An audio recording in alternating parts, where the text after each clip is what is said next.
माशाअल्लाह, गौर से सुनो। बुखारी शरीफ जिल्दे अव्वल रोजे का बयान सफा नंबर 259। अन अबी हुरैरा रदियल्लाहु तआला अन्हु क़ाल बैनमा नहनु जुलूसुन इंदन नबिय्य सल्लल्लाहु अलैहि वसल्लम इज़ जाअहु रजुलन फ़क़ाल या रसूलल्लाह हलकतु फ़क़ाल मा लका क़ाल वक़अतु अला इमराती व अना साइम फ़क़ाल हल तजदु रक़बतन तुतिक़ुहा क़ाल ला क़ाल फ़हल तजदु इता क़ाल फ़हल तस्ततियु फ़क़ाल हल तस्ततियु अन तसूम शहरैन मुतताबियैन क़ाल ला क़ाल फ़हल तजदु इताम 60 मिस्कीना क़ाल ला फ़मकस नबिय्यु सल्लल्लाहु अलैहि वसल्लम फ़बैना नहनु अला ज़ालिक उतिय नबिय्यु सल्लल्लाहु अलैहि वसल्लम बिअरक़िन फ़ीहि तमरुन क़ाल ऐन साइल क़ाल अना या रसूल अल्लाह फ़क़ाल अना या रसूल अल्लाह क़ाल खुज़ हाज़ा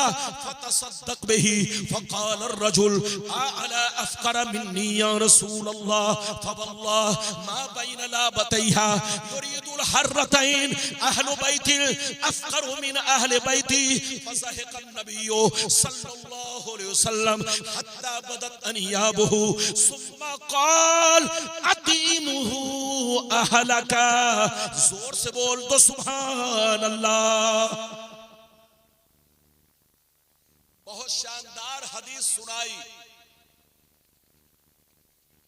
ये बुखारी शरीफ रोजे का बयान पेज नंबर 259।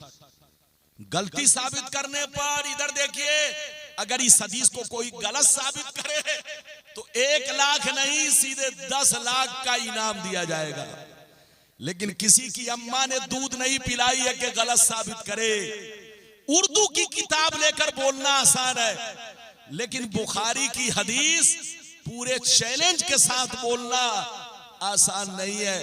इधर देखिए, ये तो थोड़ा ये डिस्टर्ब कर रहा है, वरना गुलाम रब्बानी आपके सामने ऐसी हदीसें सुना था कि तबीयत मचल जाती, कोई जाएंगे नहीं, सलाम पढ़ के जाएंगे। इधर देखिए, अभी मैंने आपको हदीस सुनाई, बहुत शानदार हदीस, मतलब सुनिए। इधर देखिए, मतलब सुनिए, बहुत शानदार। इधर देखिए, हजरत अबू हुरैरा फरमाते हैं, एक दफा हम लोग नबी की बारगाह में बैठे हुए थे। हजरत अबू हुरैरा कहते हैं, एक दफा हम लोग नबी की बारगाह में बैठे हुए थे।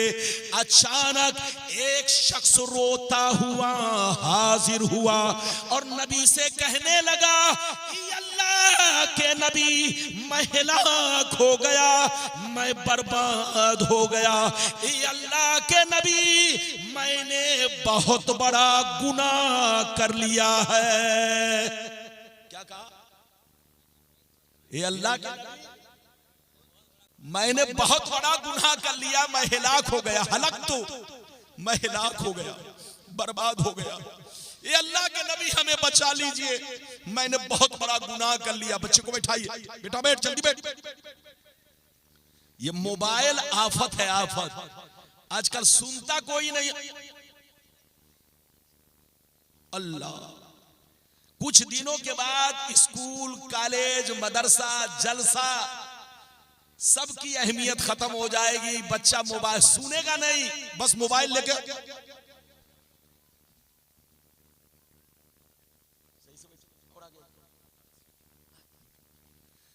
ये हमारे मदरसे के बच्चे लोग पीछे बैठे हुए, एक तो शायर लोग पढ़ पढ़ के चले गए, मौलाना लोग तकरीर कर कर के भाग गए, अकेले मैं बचा हूं। आप भी जा रहे हैं, मौलाना वलीउल्लाह साहब, आपके लिए छुट्टी है, आपके लिए छुट्टी है, इजाजत है, जल्दी बोलिए, इजाजत है। इधर देखिए, हजरत अबू हुरैरा फरमाते हैं, एक दफा नबी की बारगाह में हम लोग बैठे हुए थे। अचानक एक शख्स रोता हुआ हाजिर हुआ, अपने गालों पर तमाचा मारता हुआ, अपने गालों पर तमाचा मारता हुआ, चीखता हुआ, रोता हुआ हाजिर हुआ। नबी से कहने लगा, हलक हलकतु या रसूल अल्लाह, ही अल्लाह के रसूल मैं हिलाक हो गया, मैं बर्बाद हो गया।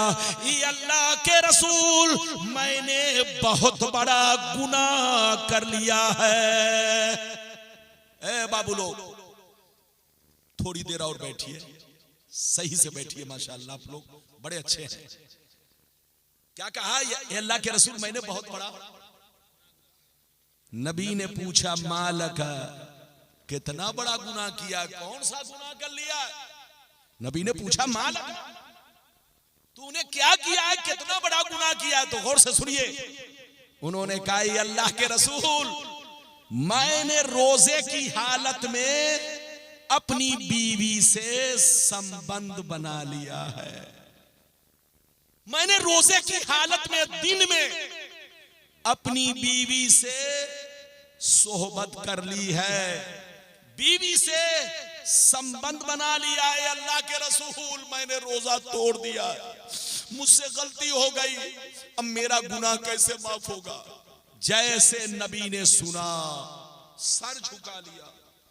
कुछ देर के बाद सर उठाया, नबी ने फरमाया अब तूने गुनाह किया है और रोजा तोड़ दिया है तो सजा तो मिलेगी। ऐसा करो, जाओ मार्केट में चले जाओ, एक गुलाम खरीदो। मार्केट में चले जाओ, एक गुलाम खरीदो और खरीद कर गुलाम को आजाद कर दो तो तुम्हारा गुनाह माफ हो जाएगा। क्या कहा? तुम्हारा गुनाह। जैसे गुलाम का नाम सुना, गौर से सुनिए, जैसे गुलाम का नाम सुना रोने लगे, कहने लगे अल्लाह के रसूल मैं डेली कमाता हूँ, डेली खाता हूँ, मैं मजदूर आदमी हूँ, मेरे पास इतने पैसे नहीं है कि मैं गुलाम खरीद कर आजाद कर सकूं। मैं मजदूर आदमी हूँ, मैं गरीब आदमी हूँ, डेली कमाता हूँ, डेली खाता हूँ। ये अल्लाह के रसूल बाल बच्चों का पेट पालना मुश्किल काम हो चुका है, मैं गुलाम कैसे आजाद कर सकता हूं? नबी ने देखा कि जब ये गुलाम खरीदने के लायक नहीं है तो सर झुका लिया। नबी ने फिर सर ऊपर उठाया, फरमाया ऐसा करो, अगर तुम गुलाम खरीद कर आजाद नहीं कर सकते तो ऐसा करो, जाओ 60 रोजे रखो। कितने रोजे? एक रोजा तोड़ने का कफारा 60 रोजा है। 60 रोजा रखोगे तब अल्लाह तुम्हारी गलती को माफ करेगा, वो भी लगातार कंटिन्यू तुमको 60 रोजा रखना पड़ेगा, तब अल्लाह तुम्हारी गलती को माफ करेगा। तकबीर, नारे तकबीर, नारे रिसालत, नारे रिसालत। उलमाए अहले सुन्नत, उलमाए अहले सुन्नत, काज़ी सीमांचल, काज़ी सीमांचल हजरत उल-अल्लाम हजरत अल्लामा मौलाना मुफ्ती जुबैर आलम साहब सिद्दीकी, प्रिंसिपल दारुल उलूम अरबी कॉलेज पूर्णिया बिहार। नारे तकबीर, नारे रिसालत।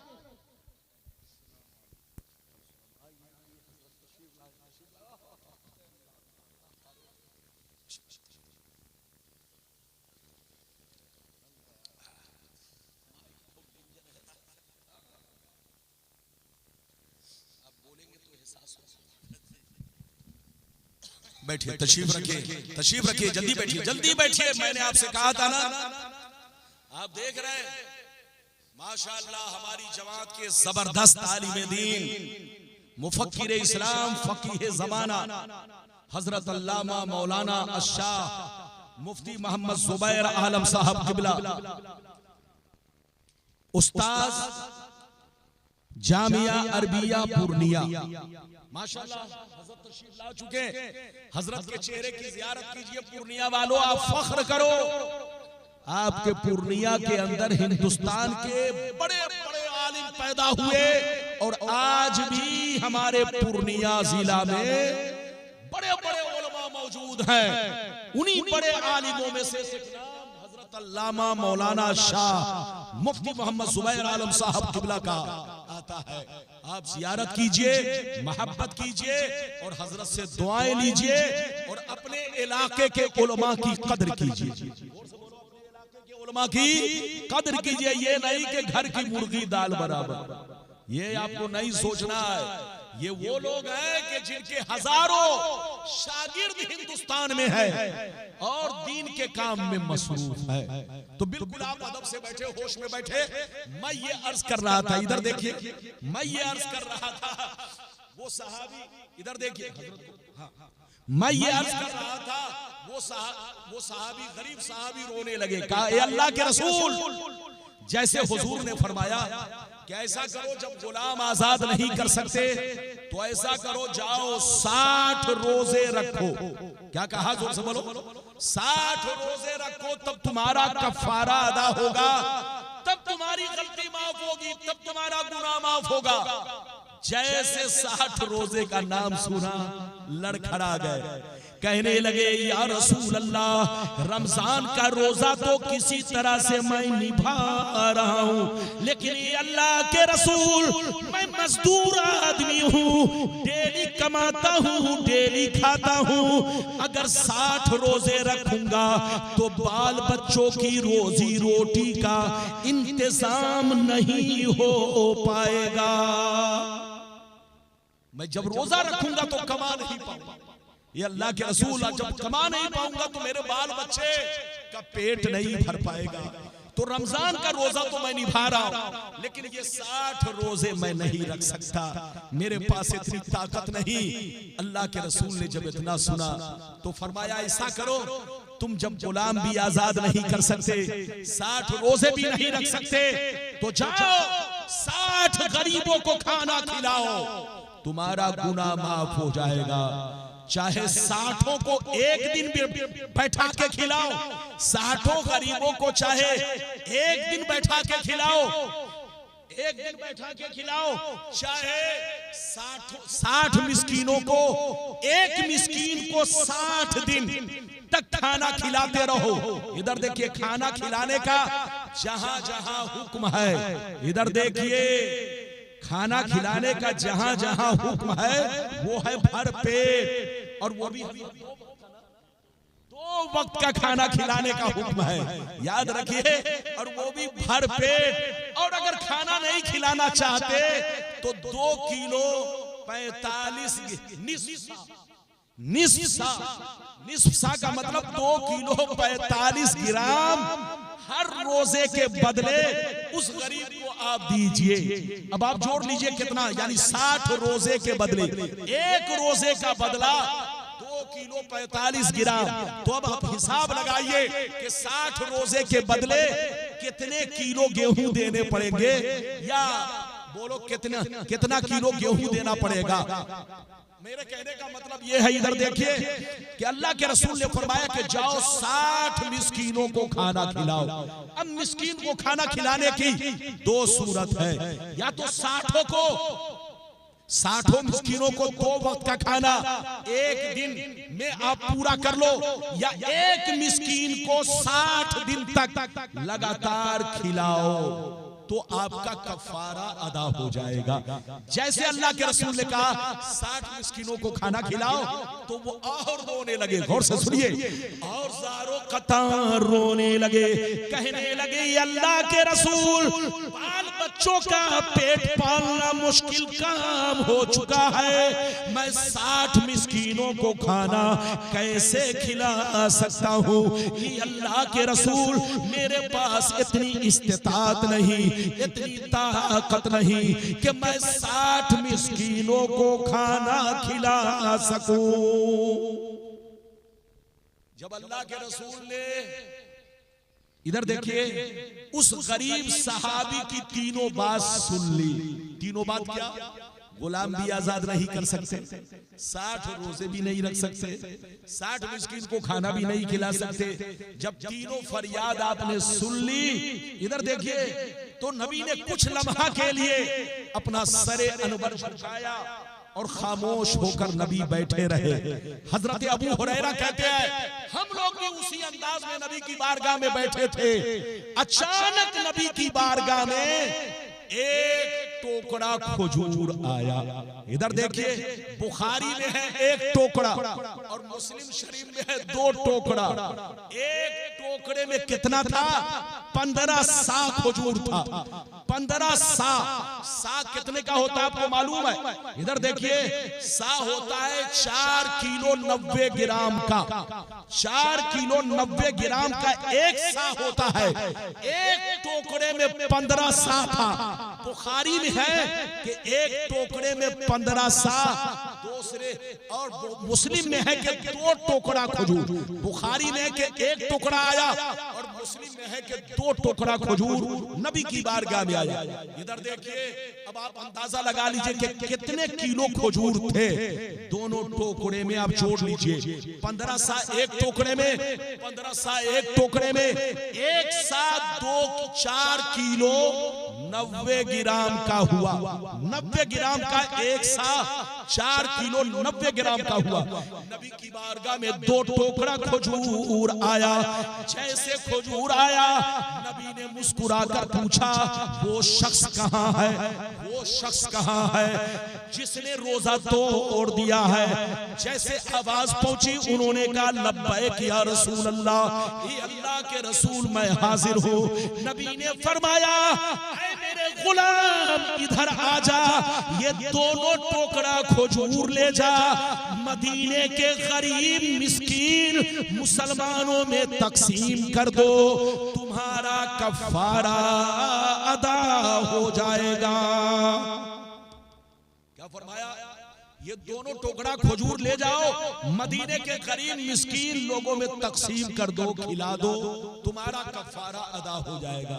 जानते तो उस गरीब साहबी ने नबी से कहा, हे अल्लाह के नबी, अला अफकरा मिन्नी या रसूल अल्लाह, अला अफकरा मिन्नी या रसूल अल्लाह, हे अल्लाह के रसूल, क्या मैं अपने से ज्यादा मोहताज को बांटूं? क्या अपने से ज्यादा गरीब को खिलाऊं? अपने से ज्यादा गरीबों में तकसीम करूं? तो नबी के फरमान का मकसद था हाँ। उन्होंने कहा, फवल्लाह ला बतैहा बई ला बतैहा ला बतै फवल्लाह बैन ला बतैहा युरीदुल हर्रतैन अहलु बैतिन अफकरू मिन अहले बैती। ये अल्लाह के रसूल, कसम खुदा, मदीना शहर में हमसे ज्यादा कोई गरीब नहीं है। मदीना शहर में हमारे घर वालों से ज्यादा कोई मिस्कीन नहीं है, कोई गरीब नहीं है, कोई मुहताज नहीं है। ये अल्लाह के रसूल, बांटूं तो किसको बांटूं? तकसीम करूं तो किसमें करूं? खिलाऊं तो किसको खिलाऊं? इतना सुनना था। अब सुनिए, नबी का पावर देखिए, नबी का इख्तियार देखिए, नबी की दरियाए रहमत को जोश आया। नबी ने मुस्कुराया, इरशाद फरमाया, ऐ मेरे गरीब गुलाम, तुम गुलाम भी आजाद नहीं कर सकते, 60 रोजे भी नहीं रख सकते, 60 मिस्कीन को खाना भी नहीं खिला सकते, और ये दोनों टोकरा खजूर मदीने में बांट भी नहीं सकते, क्योंकि तुम्हारे सिवा तुमसे ज्यादा कोई गरीब नहीं है, तुमसे ज्यादा कोई मुहताज नहीं है।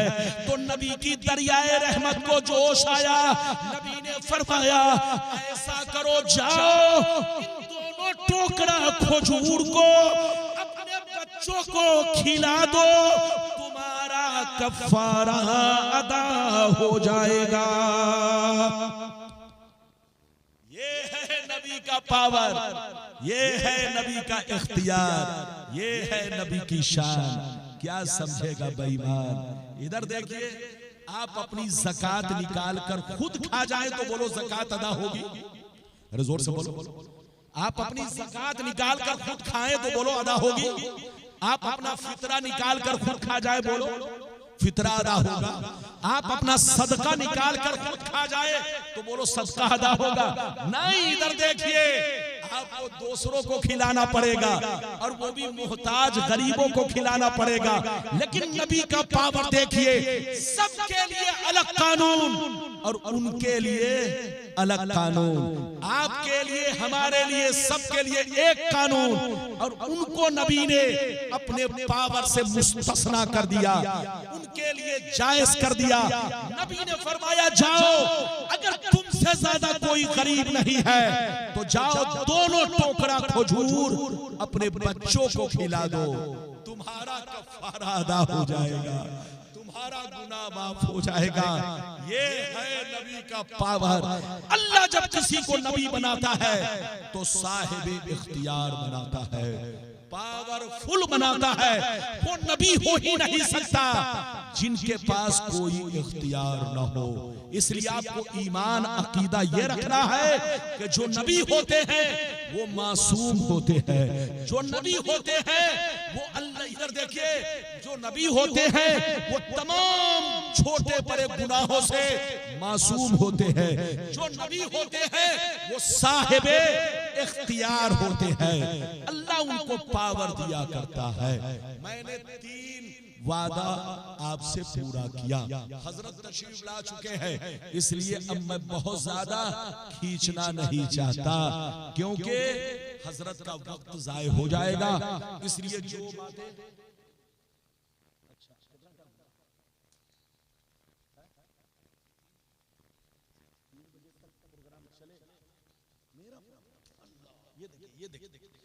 ये बोल रहे हैं कि 3 बजे तक आपका प्रोग्राम चलेगा। लगता है हो गया, अब कोई मेरी तकरीर सुनने नहीं आएगा। सोचेंगे कि हजरत जो 2-2 घंटा बोलते हैं। अरे भाई याद रखिए, आप देख रहे हैं, लग रहा है रूह निकली जा रही है, थोड़ा सा मामला दिक्कत है, आप देख रहे हैं, मैं आपको बता चुका हूं। बहरहाल इजाजत दीजिए तो इख्तियारात पर तो बहुत सारी हदीसें हैं। एक और बड़ी प्यारी हदीस आपको सुना दूं, बड़ी शानदार। इजाजत दीजिए तो मैं आपको सुनाऊं। हाथ उठाकर बोलो सुभान अल्लाह, और जोर से बोलो सुभान अल्लाह, और जोर से बोलो सुभान अल्लाह। माशाअल्लाह, गौर से सुनो। बुखारी शरीफ, बुखारी शरीफ जिल्द नंबर 2, कुर्बानी का बयान, सफा नंबर 833 की हदीस सुनो। सफा नंबर 833 की हदीस सुनो। अनिल बर्रा बिन आजिब रदियल्लाहु तआला अन्हु क़ाल ज़हा ख़ालुली युक़ालु लहू अबू बर्दा क़ब्ल अस्सलात फ़क़ाल रसूलुल्लाह शातुका शातु लहमी फ़क़ाल या रसूलल्लाह फ़क़ाल या रसूलल्लाह इंदी दाजनन जज़ातन मिनल माज़ फ़क़ाल अलैहिस्सलाम इज़बहा वला तस्लुहु लिग़ैरिक। जोर से बोल दो सुभान अल्लाह। बैठिए, जल्दी बैठिए। कहां जा रहे हैं? अल्लाह है, कहां जा रहे हैं? इस्तिंजा करने। जल्दी जल्दी, जिसको इस्तिंजा लग जाए वो जा सकता है। इधर देखिए, अभी मैंने आपको बुखारी शरीफ सफा नंबर 833 यानी 833 पेज नंबर की हदीस आपको सुनाई। जिल्द नंबर 2 पेज नंबर बोलो 833, क्या मतलब 833 है ना? कि आपको हदीस मैंने सुनाई। इधर देखिए, हजरत बर्रा कहते हैं कि मेरे एक मामू थे जिनका नाम अबू बर्दा है। जिनका नाम, वो मेरे मामू थे। एक मर्तबा कुर्बानी, इधर देखिए, एक मर्तबा उन्होंने कुर्बानी के दिन नमाज पढ़ने से पहले ही अपने जानवर की कुर्बानी कर दी। नमाज पढ़ने से पहले ही अपने जानवर की कुर्बानी कर दी। इधर देखिए, जैसे नबी को खबर मिली तो नबी ने फरमाया, ऐ अबू बर्दा, तुमको गोश्त तो मिल गया मगर कुर्बानी नहीं हुई। जानते हैं, इधर देखिए, शहर में नमाज पढ़ने वालों के लिए जरूरी यह है कि नमाज के बाद ही कुर्बानी का हुक्म है। अगर शहरी लोगों ने नमाज से पहले अगर कुर्बानी कर दी तो उसकी कुर्बानी नहीं होगी। शहरी पर बोलो नमाज के बाद कुर्बानी है। हाँ, देहात का रहने वाला अपनी कुर्बानी नमाज से पहले कर सकता है, लेकिन उनके लिए भी बेहतर यही है कि नमाज के बाद ही अपनी कुर्बानी किया करे। इधर देखिए, नमाज के बाद ही अपनी कुर्बानी किया करे। जहां नमाज ईद लोग कायम कर चुके हैं, वहां के लोग भी ईद की नमाज पढ़ के ही कुर्बानी करे। इधर देखिए, उन्होंने अपनी कुर्बानी शहर में होकर अपनी कुर्बानी नमाज से पहले कर दी। इधर देखिए एक मसला और सुनिए, शहर में हर ईदगाह में नमाज जरूरी कि हर ईदगाह में नमाज हो जाए तब कुर्बानी। किसी भी एक ईदगाह में अगर नमाज हो गई तो आप अगरचे नमाज नहीं पढ़े हैं, आप अपनी कुर्बानी कर सकते हैं। अगर एक ईदगाह में मोहल्ले में बोलिए जामे मस्जिद में अगर ईद की नमाज हो गई तो अगरचे आपने ईद की नमाज नहीं पढ़ी है, ईद अज़हा बोलो ईद अज़हा की नमाज, लेकिन आप अपनी कुर्बानी कर सकते हैं। लेकिन बेहतर ये है कि आप भी नमाज पढ़ ले तब अपनी कुर्बानी करें। उन्होंने शहर, इधर देखिए, वो शहर में रहते थे हजरत अबू बरदा, और शहर में रहकर नमाज से पहले उन्होंने कुर्बानी कर दी। जैसे नबी को खबर मिली तो नबी ने फरमाया, ऐ अबू बरदा, तुमको गोश्त तो मिल गया मगर कुर्बानी नहीं हुई। अब वो रोने लगे, गौर से सुनिए, अब वो रोने लगे, ए अल्लाह के रसूल, अब मैं क्या करूं, मेरे पास कोई जानवर नहीं है जिसकी कुर्बानी कर सकूं। नबी ने पूछा, क्या कोई जानवर नहीं है? जब नबी ने दोबारा पूछा तो उन्होंने अर्ज किया, ए अल्लाह के रसूल, मेरे पास घर का पाला हुआ 6 महीने का बकरी का बच्चा है, घर का पाला हुआ, अपने घर का पाला हुआ सिर्फ एक बच्चा 6 महीने का है, इसके सिवा कोई जानवर नहीं है। जैसे नबी ने सुना तो मुस्कुराया, इरशाद फरमाया, आपने फरमाया, ऐ अबू बरदा सुन ले, सबके लिए अलग कानून है लेकिन आज तुम्हारे लिए अलग कानून है। जाओ, मैं अपने पावर का इस्तेमाल कर रहा हूँ। ऐ अबू बरदा सुन ले, जा उसी 6 माह के बच्चे को कुर्बान कर दे, तुम्हारी कुर्बानी अदा हो जाएगी। इधर देखिए, हजरत से पूछिए, अगर आप कुर्बानी करना चाहें तो बकरा बकरी में कम से कम साल भर का होना चाहिए। अरे बोलो, अगर एक दिन तो छोड़िए, 1 घंटा भी अगर कम हुआ तो आपकी कुर्बानी नहीं होगी। 1 साल का होना जरूरी है। इधर देखिए, बकरा बकरी में आपको मालूम है, और जो बैल है, भैंस है, उसमें तो आप जानते हैं कम से कम 2 साल का, और ऊंट के लिए कम से कम 5 साल का होना जरूरी है, तब आपकी कुर्बानी होगी। लेकिन बकरा बकरी, खस्सा, इधर देखिए, खस्सी में, बकरा बकरी में अगर आप कुर्बानी करना चाहे तो आपके लिए जरूरी है कि साल भर का हो। हाँ, दुम्बा का बच्चा या भेड़ का बच्चा अगरचे 6 महीना का हो, लेकिन खा पी कर इतना मोटा हो चुका हो कि देखने में साल भर का मालूम हो, तो दुम्बा और भेड़ के बच्चे की कुर्बानी अगरचे वो 6 महीने का है, आप कर सकते हैं। शर्त ये है देखने में साल भर का लगे, लेकिन अगर कमजोर है, देखने में साल भर का नहीं लगता है, तो उसमें भी साल भर का होना जरूरी है। ये मसला है, तफसील के साथ हजरत की बारगाह में आइएगा, मैं स्टेज पर आपको क्या समझाऊं। कहने का मतलब ये है, इधर देखिए, आपके लिए कानून ये है कि साल भर का, इधर देखो, बकरा बकरी का होना साल भर का होना जरूरी है। हमारे लिए वही कानून, हजरत के लिए वही कानून, सबके लिए वही कानून, लेकिन नबी ने अपने पावर का इस्तेमाल किया, और जो चीज सबके लिए, इधर देखिए, जो सबके लिए अलग कानून था, नबी ने उनके लिए सबसे अलग कानून बना दिया, उनको मुस्तस्ना कर दिया। उनके लिए 6 माह के बकरी के बच्चे की कुर्बानी को नबी ने जायज करार दिया। ये है नबी का पावर। अल्लाह जब किसी को नबी बनाता है तो दुनियावी बातों में भी पावर देता है और दीनी बातों में भी पावर देता है। नबी साहिब इख्तियार होते हैं। ये मैंने अपना 4 वादा आपसे पूरा किया।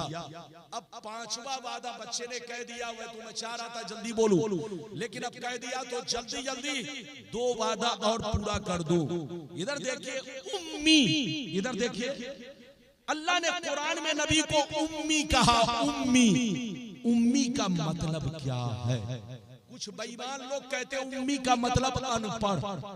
कुछ बेईमान लोग मेरे नबी के बारे में क्या कहते हैं? नबी के बारे में कहते हैं कि नबी अनपढ़ थे। माज़अल्लाह, अस्तगफिरुल्लाह पढ़ो, ला इलाहा इल्लल्लाह मुहम्मदुर रसूलुल्लाह। हजरात याद रखिए, इधर देखिए निस्बत से माना बदल जाता है। इधर देखिए उम्मी का तो ढेर सारा माना है, बहुत सारे मानों पर मुश्तमिल है, लेकिन उम्मूमन उम्मी का माना जो आम लोगों के लिए इस्तेमाल होता है, उम्मी का माना जो आम लोगों के लिए इस्तेमाल होता है, आम लोगों के लिए अनपढ़। इधर देखिए अगर आपको कहा जाएगा उम्मी तो मतलब होगा अनपढ़, मुझको कहा जाएगा उम्मी तो मतलब होगा अनपढ़, और किसी को कहा जाएगा उम्मी तो मतलब होगा अनपढ़, इनको कहा जाएगा उम्मी तो मतलब होगा अनपढ़। लेकिन नबी को अल्लाह ने उम्मी कहा। अगर इसका मतलब कोई अनपढ़ निकाले तो उससे बड़ा अनपढ़ कौन होगा? उससे बड़ा जाहिल कौन होगा? उससे बड़ा मरदूद कौन होगा? वो बेअदब, उनसे कहिए जाहिलो, ये नबी की शान तुम नहीं देख रहे हो, नबी का मकाम नहीं देख रहे हो। अल्लाह ने कुरान में उम्मी कहा, ये अल्लाह ने नबी का ऐब नहीं बयान किया है, नक्स नहीं बयान किया है, अल्लाह ने नबी की शान बयान की है। उम्मी होना ये नबी की शान है, उम्मी होना ये नबी का मर्तबा है, उम्मी होना नबी के मोजेज़ात में एक अजीम मोजेज़ा है। अब उम्मी का मतलब अल्लाह ने नबी को उम्मी कहा, इसका मतलब क्या है? अब गौर से सुनिएगा ताकि आप लोगों को समझा सके और तौबा करा सके और उनको कह सके कि आज के बाद से ऐसी गलती मत करना। उम्मी का मतलब अल्लाह ने जो कुरान में नबी के लिए, इधर देखिए अल्लाह ने अपने महबूब को जो उम्मी कहा, उस उम्मी का मतलब क्या है? इधर देखिए उम्मी का मतलब है जिनका इस दुनिया में कोई उस्ताद नहीं। जोर से बोलो, उम्मी का मतलब क्या है? जोर से बोलो। जिनका इस दुनिया में कोई उस्ताद नहीं, सबका कोई ना कोई उस्ताद है। आपका कोई ना कोई उस्ताद है, मेरा कोई ना कोई उस्ताद है, मुफ्ती साहब का कोई ना कोई उस्ताद है, आपका कोई ना कोई उस्ताद है। जब दुनिया में कोई आता है तो हर आदमी का कोई ना कोई उस्ताद बनता है, लेकिन मेरे मुस्तफा का उस्ताद कोई नहीं है। इधर देखो अल्लाह जब किसी को नबी बनाता है तो उनका उस्ताद ऐरे गैरे नत्थू खैरे आम आदमी को नहीं बनाता। अल्लाह जब किसी को नबी बनाता है तो उनका उस्ताद खुद बनता है, या तो दूसरे नबी को बनाता है। जोर से बोलो, या तो खुद अल्लाह उनका उस्ताद होता है, या अल्लाह किसी दूसरे नबी को उनका उस्ताद बनाता है। उनका उस्ताद वली भी नहीं बन सकता, किसी नबी का उस्ताद वली भी नहीं बन सकता। ऐरे गैरे नत्थू खैरे तो छोड़ो, किसी नबी का उस्ताद बोलो वली भी नहीं बन सकता। अगर नबी का उस्ताद होगा तो या तो कोई दूसरा नबी होगा या खुद अल्लाह होगा। लेकिन मेरे मुस्तफा की शान देखो, मेरे मुस्तफा का कमाल देखो। मेरे मुस्तफा का उस्ताद न तो जिब्रील है, न तो मीकाईल है, न तो इसराफील है, न कोई और फरिश्ता है, न दुनिया में कोई और है, क्योंकि मेरे नबी आखिरी नबी है। मेरे नबी के बाद कोई नबी नहीं, और मेरे नबी के जमाने में भी कोई नबी नहीं कि नबी को किसी ने सिखाया। तो मेरे नबी का उस्ताद सिर्फ अल्लाह है, ये मेरे नबी का मर्तबा है। मेरे नबी को दुनिया में किसी ने नहीं सिखाया, अल्लाह ने इसीलिए अपने महबूब को उम्मी कहा कि ऐ मुस्तफा, सबका कोई ना कोई उस्ताद है, लेकिन मैंने आपको ऐसा बनाया है कि इस दुनिया में आपका कोई उस्ताद नहीं है। ये नबी की शान है, ये नबी का मर्तबा है, ये नबी का मोजज़ा है। और एक बात और सुन लो, उस्ताद उसका होता है जो दुनिया में सीखने आता है। जोर से बोलो, उस्ताद उसका होता है जो दुनिया में सीखने आता है। लेकिन मेरा रसूल दुनिया में सीखने नहीं आया, दुनिया वालों को सिखाने आया। इसलिए मेरे मुस्तफा सारी दुनिया वालों के उस्ताद है, सारी कायनात के उस्ताद है, जिन्नो बशर के उस्ताद है। मेरे मुस्तफा तमाम शरीर परिंद, तमाम मखलूकों, तमाम मखलूकात इलाहिया के उस्ताद है। मुस्तफा खुशकोतर में रहने वाले हर मखलूक के उस्ताद है, हर चीज के उस्ताद है। मेरे मुस्तफा का उस्ताद सिर्फ अल्लाह है। अरे बोलो, मेरे मुस्तफा का उस्ताद जोर से बोलो, सिर्फ अल्लाह है। तो उम्मी का मतलब ये हुआ जिनका इस दुनिया में कोई उस्ताद नहीं, उनको न किसी ने पढ़ना सिखाया, न उनको किसी ने लिखना सिखाया। वो खुद ब खुद पढ़ते चले गए, वो खुद ब खुद लिखते चले गए, क्योंकि उनको लिखाने वाला अल्लाह, सिखाने वाला अल्लाह, पढ़ाने वाला अल्लाह। अल्लाह जब किसी को नबी बनाता है तो जोर से बोलो, उनका उस्ताद इस दुनिया में आम आदमी को नहीं बनाता। या तो खुद अल्लाह उस्ताद होता है या दूसरा नबी होता है। कुछ लोग कहते हैं, इधर देखिए, किशनगंज में, बहादुरगंज में एक ओवैसी साहब का एमएलए बहादुरगंज में तकरीर कर रहा था। भरे मजमे में वो कहता है नबी मेरे आका के बारे में कि मेरे आका अनपढ़ थे। माज़अल्लाह, सदबार माज़अल्लाह, यकीन जान लीजिए जनाब, क्या कहूं, मैंने जो कुछ भी कहा वहां वाले गवाह है। कहने का मतलब यह हुआ, अनपढ़ वही कहेगा जो खुद अनपढ़ होगा, जिसकी जमात अनपढ़ होगी, जिसका बाप दादा अनपढ़ होगा। अरे वो अनपढ़ कैसे हो सकता है जिस पर कुरान उतरा हो? अरे जोर से बोलो, वो अनपढ़ कैसे हो सकता है जो मुअल्लिमे कायनात बनाकर भेजा गया हो? वो अनपढ़ कैसे हो सकता है जो तमाम जिन्नो बशर का उस्ताद हो? ये है मेरे मुस्तफा की शान। हजरात, अब चलिए मैं अपना 5वां वादा जल्दी पूरा करूं, इजाजत है? अरे बोलो, 5वां वादा या 6वां वादा? 6वां वादा मैं अपना जल्दी से 10 मिनट में पूरा करूं। इस बच्चे ने कहा कि हजरत 3 बजे तक ऐसे ही बोलने में लगता है, तकरीर करने में।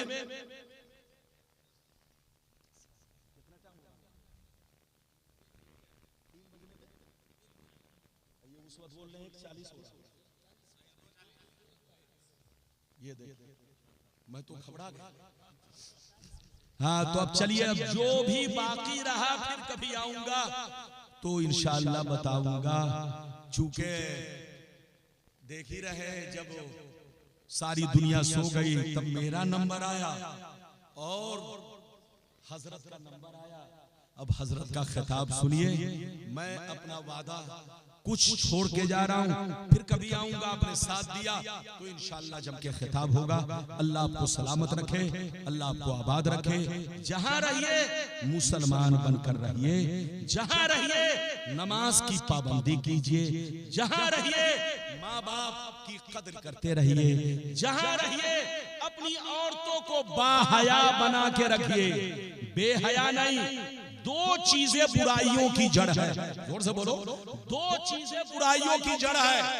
एक है शराब और दूसरी है बेहयाई। इधर देखिए, शराबी जब शराब पी लेता है तो उससे बड़ा बेहया कोई नहीं होता। वो कोई भी गलत काम कर सकता है, चूंकि शराब बेहयाई की, बोलो, बुराइयों की जड़ है, तो कोई भी बुरा काम कर सकता है। शराबी, बोलो, शराबी कोई भी जुर्म कर सकता है, मर्डर भी कर सकता है, कत्ल भी कर सकता है, गंदा से गंदा काम कर सकता है। यही हाल है बेहयाई। अगर औरत बेहया बन गई तो फिर घर की इज्जत आप बचा नहीं सकते। अगर घर की इज्जत बचाना है तो औरतों को बाहया बनाओ। बाहया का मतलब पर्दा नशी बनाओ, इस्लामी कपड़े पहनाओ, उनको पर्दे में रहने का हुक्म दो। साथ ही साथ उनको कहो कि गैरों के सामने बिना पर्दा के कभी न जाए और सड़कों से गुजरे तो नजरे झुका के गुजरे। ये रब का हुक्म है। कुल लिल मोमिनाति यग़दुदना मिन अबसारिहिन्ना। ऐ रसूल, मोमिन औरतों से कह दीजिए कि जब चले तो नजरे झुका के चले, नजरे नीची करके चले। औरतें अगर बाहया होंगी तो बच्चे भी बाहया होंगे, बेटे भी बाहया होंगे, पूरे घर का माहौल सही रहेगा। और अगर औरतें बेहया हो गई तो बेटा भी बेहया, बेटी भी बेहया, पूरे घर का माहौल बेहयाई में डूब जाएगा। इसलिए औरतों को बेहयाई से बचाइए और आप खुद को शराब से बचिए, जुआ से बचिए, सट्टा से बचिए, नमाज की पाबंदी कीजिए, एक दूसरे से मोहब्बत कीजिए और किसी के बहकावे में कभी मत आइए। लाख आंधियां चले, लाख तूफान आए, लाख फितना पैदा हो, लाख कुत्ते भूखते रहे, अपने नबी के बारे में हमेशा अच्छा ख्याल रखिए, अच्छा अकीदा रखिए और अपने नबी को मासूम मानिए कि अल्लाह जब किसी को नबी बनाता है तो उनसे न कोई छोटा गुनाह होता है न बड़ा गुनाह होता है, वो गुनाहों से पाक होते हैं। और आपको ये भी अकीदा रखना है कि नबी की जिंदगी का लम्हा लम्हा हमारे लिए शरीयत है। जोर से बोलो, हमारे लिए शरीयत है। नबी ने जो कह दिया वो भी कानून शरीयत, और नबी ने जो करके दिखाया वो भी कानून शरीयत। जहां रहिए मोमिन बनकर रहिए, मुसलमान बनकर रहिए, आपस में मिलजुल कर रहिए और नमाज की पाबंदी करते रहिए। अल्लाह आपको सलामत रखे, आबाद रखे, जलसे को कबूल फरमाए, मेरा आना कबूल फरमाए, हजरत का आना, सबका आना कबूल फरमाए। मेरे बोलने में चूंकि थोड़ा सा माइक की वजह से मैं डिस्टर्ब हुआ, बोलने में अगर सबकते लिसानी हो गई तो आप भी माफ करेंगे, हमारे उलमा भी माफ करेंगे। अस्तगफिरुल्लाह ला इलाहा इल्लल्लाह मुहम्मदुर रसूलुल्लाह सल्लल्लाहु तआला अलैहि वसल्लम। आप हजरात अदब से बैठिए, इज्जत से बैठिए, हजरत की जियारत कीजिए और हजरत को समाअत कीजिए और दुआएं लेकर फिर यहां से तशरीफ ले जाइए। वाखिरु दावाना अनिल हम्दुलिल्लाह।